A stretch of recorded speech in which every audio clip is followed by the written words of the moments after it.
Magandang hapon po sa ating lahat. Ito po si Multitask Work TV. Magbibigay po ng simpleng tips dito sa ating katulad nitong ganitong makina. Nung una, namamatay sa kusa pag lumatakbo. May nagtumingin daw ng mekaniko, sabi nila spark plug. Pag minsan po sa ganun, hindi kayo na basta-basta maniniwala kasi ang spark plug nito kasi B6 siya, 6. Kaya hindi naman pwedeng sabay-sabay na masira yung spark plug nito. O kung isa man ang sira, magiging palyado lang siya, hindi siya mamamatay.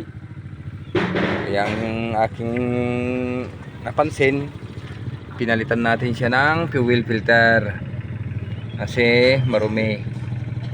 Yan po yung pinakadabis na findings sa ating ganitong klaseng makina.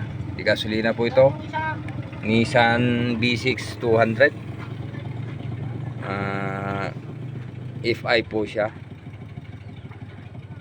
Yun po ang konting tips at kalaman dito sa ganitong mga klaseng sasakyan para sa mga manonood po, malaman nila kung ano talagang mga karapat dapat na gagawin.